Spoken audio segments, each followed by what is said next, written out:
sebenarnya kalau kita bicara equity market Indonesia ya, em, sebenarnya it has been performing very well kan di 2022 compare to region-region lain gitu. Jadi mungkin ada juga sebagian yang saatnya sekarang mereka profit taking gitu ya dari posisi mereka.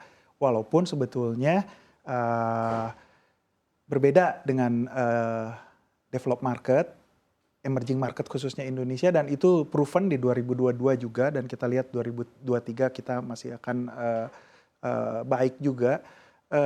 Sebenarnya menawarkan tempat investasi yang menarik gitu ya, dan dengan sekarang di 6.600-an valuasi kita jadi sangat murah dibanding average 10 tahun kita yang di price to earning ratio-nya 16 kali. Jadi kita ngelihatnya fenomenanya ya mungkin hot money gitu ya. Mereka udah cukup, mau pindah ke Cina, mau pindah ke region lain gitu. Tapi kan dari total itu yang keluar mungkin dibanding dengan yang masuk di 2022 gitu.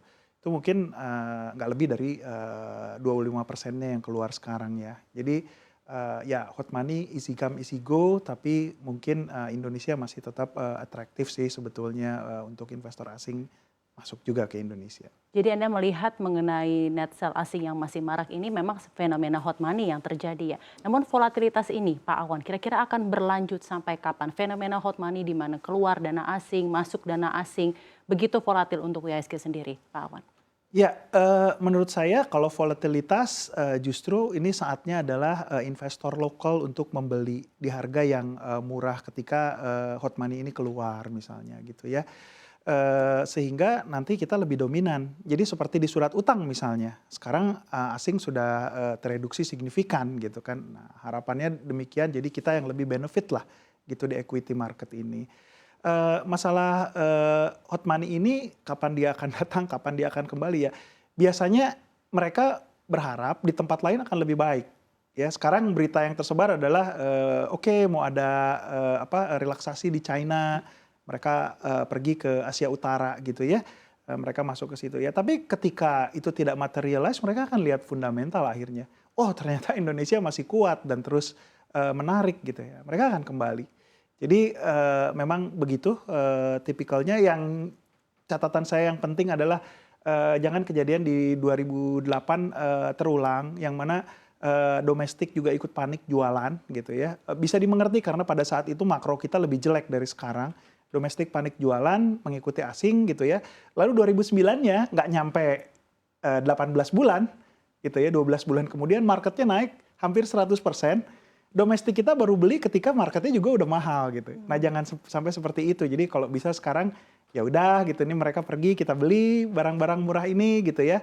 Nanti mereka datang lagi, nah investor lokal yang akan menikmati kenaikan itu. Karena di valuasi sekarang mungkin 2,5 standar deviasi ya dari rata-rata PI 10 tahun yang 16 kali.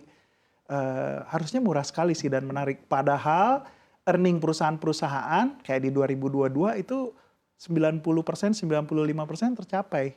Tentunya di 2023 kita tidak isolated ya. Tadi ada peluang terjadinya resesi. Tapi resesi ini juga harus diingat, ini by design. Ini karena dinaikkan suku bunga dari Maret. Betul. Jadi memang dirancang untuk terjadi resesi. Bukan kecelakaan resesi. Betul. Kayak 2008.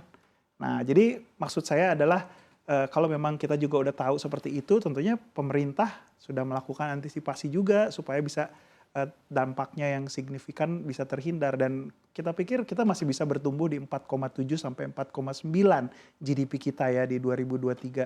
Having said that, sebetulnya selesai dengan inflow ini keluar, domestik terus beli, keluar report fundamental dan ternyata balik lagi. Baik, ya mestinya akan baik sih. Balik lagi. Ini menarik sekali apa yang tadi barusan Pak Awan sampaikan. Kalau biasanya saya berbicara dengan manajemen investasi biasanya ada kecenderungan pesimis, tapi Anda malah melihatnya on the other bright side, dengan adanya hot flow of money ini sebenarnya saatnya domestik untuk membeli ya Pak Awan ya. Saya cuma being critical aja gitu untuk melihat informasi ini. Udah lama kita dibombardir dengan perfect storm gitu ya. Tapi itu semua kan akan terjadi resesi gitu ya. Ada yang bilang deep, bilang shallow. ada yang bilang stagflasi gitu ya. Memang di region-region berbeda. Di UK, di EU mungkin stagflasi kejadiannya. Di US mungkin shallow recession. Tapi semua itu by design kan. Beda dengan kejadian yang menimbulkan kepanikan di 2008. Jadi saya cuma being critical, ingin memilah-milah informasi, lalu sebetulnya apa opportunity yang bisa kita dapat, dan Indonesia di 2022 misalnya sudah menunjukkan ketahanan kita ya, gitu. Dan di 2023 tentunya akan terdampak, tapi ceritanya tidak seperti negara-negara developed market. Jadi memang untuk saat ini dengan adanya hot flow yang dilihat dan harga IHSG yang begitu murah, malah sebenarnya domestik harus membeli ya, dan kita melihat juga ini jadi kemungkinan besar untuk kembali menjadi domestik akan meraih keuntungan dalam beberapa bulan ke depan mungkin ya Pak Awan. Nah kita kalau melihat kalau misalnya net sale asing, saya masih berbicara sedikit tentang net sale asing, sebulan ini terakhir mencapai 15 triliun Pak Awan, dari datanya seperti itu. Ini sebenarnya alirannya kemana? Apakah alirannya ke bursa saham lain melihat ada relaksasi di China, ataukah sebenarnya mencari safe haven, obligasi, SBN kita lihat juga mulai naik, ataukah memang ada fenomena cash is king melihat 2023 ada begitu banyak volatilitas? Ya.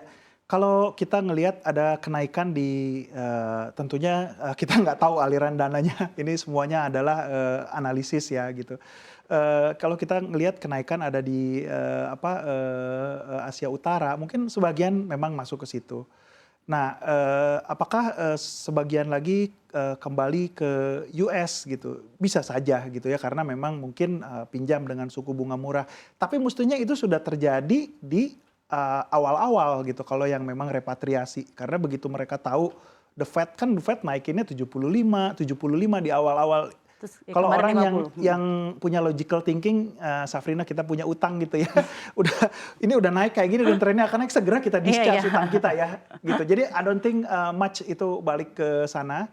Tapi mungkin ya lebih ke Northern Asia, dan jangan lupa Northern Asia juga itu kebagi dua. Jepang sekarang udah join the camp to tighten gitu. Jadi mungkin opportunity juga udah nggak banyak di situ gitu ya. Yang biasanya Jepang itu yang paling pro dengan loosening gitu ya. Sekarang dia udah ke camp itu. Sementara mungkin China, nah ini itu juga by design gitu kan, bahwa dia lockdown gitu kan. Sebenarnya ekonominya nggak apa-apa, makronya juga nggak apa-apa. Begitu dibuka itu akan surging gitu ya. Nah ini mungkin yang dipakai betting, mereka pergi dulu ke Asia Utara seperti ke China, Hong Kong market.